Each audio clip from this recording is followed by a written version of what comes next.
সংসদীয় আসনে এখানে 18টিতে জয় লাভ করেছে বিএনপি, 2টিতে জামায়াতে ইসলামী, 1টিতে ইসলামী আন্দোলন বাংলাদেশ।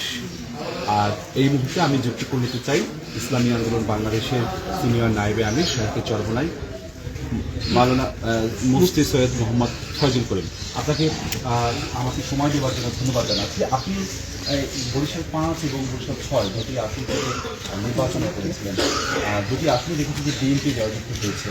আপনার প্রতিক্রিয়া কি জানতে চাচ্ছেন? আমার প্রতিক্রিয়া হলো, আমি নির্বাচনে অংশগ্রহণ করেছি ইসলাম ও দেশের মানবতার খেদমতের জন্য। যদি খেদমত জনগণ গ্রহণ না করে আমার তো কিছু সমস্যা নেই, বরং আমি মনে করি আমি জেম্মার থেকে অনেকটা অবসর পেয়েছি। এটা বিশাল জেম্মা তো। আমি তো ইসলাম দেশ মানবতার কল্যাণের জন্য, নিজের স্বার্থের জন্য তো কাজ করি না, বা নিজের স্বার্থের জন্য আমি নির্বাচনে অংশগ্রহণ করিনি।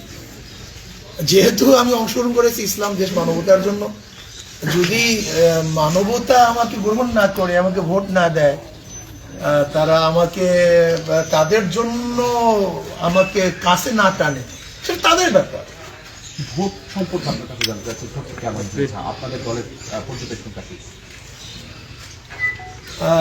একটা কথা হলো, নির্বাচনের আগে এবং রেজাল্টের পরে আমি মিল খুঁজে পাচ্ছি না। আমি বড় সমস্যা দিই, কারণ নির্বাচনের আগে একটা পর্যবেক্ষণ হয়, নেতা কর্মী, জনগণ, ভোটার সবার কাছে জিজ্ঞাসা করা হয় যে কি অবস্থা। আমি নির্বাচনের আগে যেই জনগণের থেকে যে অবস্থা জেনেছি, তাদের ভোটের আগ্রহ, দীপনা, কিন্তু আমি নির্বাচনের রেজাল্ট এবং সেটা পাচ্ছি না। কেন যে পাচ্ছি না তা আমি খুঁজে পাচ্ছি না। আমি জানি না কি হয়েছে। তবে আমি মনে করি যে ইসলাম দেশ মানবতার কল্যাণের জন্য কাজ করতেছি। এখানে আমি হারা জিতা বলতে আমি কিছু মনে করি। আমি মনে করি আমি সবসময় উইন করতেছি। আমরা তো আরেকটু সুনির্দিষ্টভাবে জানতে চাই যে ভোটের পরিবেশ, নির্বাচন কমিশনের ভোটের আয়োজন, আইন শৃঙ্খলা বাহিনীর তৎপরতা, এই বিষয়ে আপনার পর্যবেক্ষণ কি, আপনার দলের পর্যবেক্ষণ? বাহ্যিক দৃষ্টিতে আমার কাছে ভালোই লাগছে, বাহ্যিক দৃষ্টিতে ভালোই লাগছে। কিন্তু আমি মনে করি নির্বাচনের পরে কিছু শৃঙ্খল মানুষ তারা সমস্যার সৃষ্টি করতেছে, মব সৃষ্টি করতেছে। যেন আমাদের শায়েস্তাবাদ, আমাদের মঞ্জিল ফরাজেকে, মঞ্জিল ভাইকে কিছু দুষ্কৃতিকারী বিএনপি তারা তাকে মারধর করছে, আমাদের 3 জন নেতাকর্মীকে মারধর করছে। আর ভোট পরবর্তী বিভিন্ন জায়গায় হামলা চালানো হচ্ছে বলে অভিযোগ করছেন। আমি অভিযোগ করছি, আমি বিএনপিকে বলবো স্পষ্ট, বেশি ভালো না,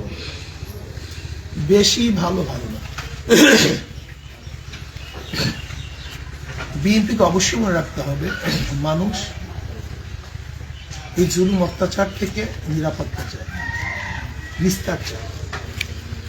যদি কেউ কাউকে সাপোর্ট করতে না পারে তাহলে নির্বাচন দেন, তাহলে আপনার গণতন্ত্রের কথা বলেন। কেউ কেউ তাকে সাপোর্ট করতেই পারে, কিন্তু দেখা যায় আমাকে সাপোর্ট করার কারণে এবং সেখানে হাত পাকে বিজয় হওয়ার কারণে ওই গুন্ডারা ক্ষিপ্ত হয়েছে যে আমরা নেতাকে দেখাতে পারলাম না, আমরা ফার্স্ট হতে পারিনি। এই গুন্ডাতন্ত্র যেন বাংলাদেশে না হয়, এটা আমি জনাব তারেক জিয়াকে অনুরোধ করব। এই গুন্ডাতন্ত্র থেকে বাংলাদেশকে হেফাজত করতে হবে। তাহলে কি ফলাফল কি আপনারা যেটা এসেছে সেটা কি আপনারা মেনে নিয়েছেন? আরে ভাই, এটা আমি তো আগেই বললাম যে ফলাফল যেটা হয়েছে, যে নির্বাচনের আগে এবং নির্বাচনের পরের সাথে মিল পাচ্ছি। এখন সরকার যে ডিক্লেয়ার করছে সেটা ভিন্ন কথা, কিন্তু আমি বললাম যে নির্বাচনের আগে যে অবস্থা দেখছি, নির্বাচনের পরে রেজাল্টের সাথে কেউ না, আমাদের কোনো নেতা কর্মী, সাধারণ ভোটার কেউ কোনো মিল খুঁজে পাচ্ছে না। এখন কি হয়েছে না হয়েছে সেটা সরকার জানে। তবে তো অবশ্যই সরকার ডিক্লেয়ার দিলে আমি তার আন্দোলন করবো না, এটা নিয়ে কিছু করবো না। পরবর্তীতে আপনাদের দলের বা আপনার পদক্ষেপ কি থাকবে আগামী কর্মপরিকল্পনার যদি কথা বলতেন? ইসলাম ও ক্ষমতার সাথে যারা থাকতে চায়, ইসলাম আগে ক্ষমতা করে, ইসলাম ও ক্ষমতার সাথে যারা থাকতে চায়, ইসলামী আন্দোলন বাংলাদেশের সাথে তার থাকবে, চরমনের সাথে থাকবে। আর যারা ক্ষমতা ইসলামের সাথে থাকতে চায় তার অন্য কোনো দরকার নেই। আমরা ইসলামকে প্রায়োরিটি দেবো, ইসলাম আগে, তারপরে কাজে আমি বাংলাদেশের জনগণকে আহ্বান করবো যারা ইসলাম ক্ষমতা চান, তার ইসলামী আন্দোলন সংযুক্ত। ইনশাআল্লাহ আজকে হোক কালকে হোক আমরা বিজয় হবই হবে। আর যারা ক্ষমতা ইসলাম চান তারা অন্য কোনো দলে ইনক্লুড হয়ে যায়, সংযুক্ত হয়ে যায়। যারা আপনাকে ভোট দিয়েছেন, আপনি অনেক ভোটও পেয়েছেন, তাদের উদ্দেশ্যে কি বলবেন, বা যারা ভোট দেয়নি তাদের উদ্দেশ্য বা কি বলবেন? আমি আমার নেতা কর্মীদেরকে বলবো যে এর প্রতিদান দেওয়ার ক্ষমতা নেই। আমার নেতা কর্মী সমর্থকরা যে কাজ করছে, যে চেষ্টা করে, আমাদের কোটি হাজার কোটি টাকা আমাদের বাজেট ছিল না। আমাকে ঠগাবার জন্য কয়েক কোটি শত কোটি টাকা বাজেট ছিল বরিশাল 5 এবং 6-তে। শুধু আমাকে, আমি যেন না হতে পারি এর জন্য কমপক্ষে শত কোটি টাকা বাজেট ছিল, আমি যেন হতে না পারি। অথচ আমি হওয়ার জন্য তো এত, আমি মনে 1 কোটি টাকা খরচ করছি কিন্তু আমাদের জনগণ আমি জানি না, কারণ আমাদের তরফ থেকে তো আমরা খরচ করে নিলাম। সেখানে জনগণ নিজেদের থেকে নিজেদের হাজার গরিব দুঃখী রিক্সাওয়ালা ভ্যানওয়ালা রিক্সা বন্ধ করে, ভ্যান বন্ধ করে, অনেকেরা আবার ডেলি কর্মচারী, এরা ডেলি কাজ বন্ধ করে আল্লাহু আকবার যেভাবে চেষ্টা সাধনা করছে, এদের প্রতিদান দেওয়ার ক্ষমতা আমার নেই। শুধু আমি আল্লাহর কাছে বলবো, আল্লাহ যেন তাদেরকে ভরপুর প্রতিদান করে।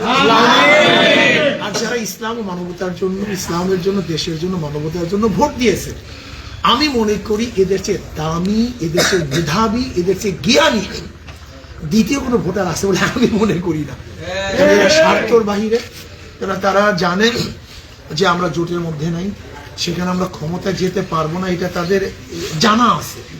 তারপরে শুধু ইসলামের জন্য একজন আলেমের কথা প্রশ্ন করতে চাই, আপনারা আপনারা একসাথে জোটবদ্ধভাবেই প্রথমে নেমেছিলেন, সেখান থেকে পরবর্তীতে বেরিয়ে আসবেন। এখন কি কোনো আসলে মনে হয় যে সেখান থেকে বেরিয়ে আসাটা বা জোটভুক্তভাবে নির্বাচন করলে আরো বেশি আপনারা আসন পেতেন? কোনো কি মনে হয় এই ধরনের কোনো? অবশ্য জোটভুক্ত নির্বাচনকালে আসন বেশি পেতাম, আদর্শ আমরা বর্জন হতাম। আমাদের আদর্শ জ্বলন্ত। জামাতের সাথে ঐক্যবদ্ধ জোটবদ্ধ নির্বাচন করলে অবশ্যই সিট বেশি পেতাম, কোনো সন্দেহ নেই। লেকিন আমরা আদর্শ পরাজিত, আর আমরা এখন একক নির্বাচন করার কারণে আসন কম পেয়েছি, কিন্তু আমার আদর্শ বিজয় পেয়েছি। ধন্যবাদ। আমাদের সাথে ইসলামী আন্দোলন বাংলাদেশের সিনিয়র নায়েবে আমির মুফতি ফয়জুল করিম, তিনি কিন্তু স্পষ্টভাবেই তাদের ভবিষ্যৎ কর্ম পরিকল্পনার কথা জানালেন। তাদের যে রাজনীতির যে পরিকল্পনা এবং ইসলামকে এগিয়ে নিয়ে যাবার যে দৃঢ় প্রত্যয়, সেটিকে নিয়েই তারা আদর্শ ভিত্তিক রাজনীতি করার কথা বলছেন। আমার কাছে আপাতত সবশেষ এই দলটির পক্ষ থেকে এতটুকু খবর ছিল। আপনার সবাইকে ধন্যবাদ।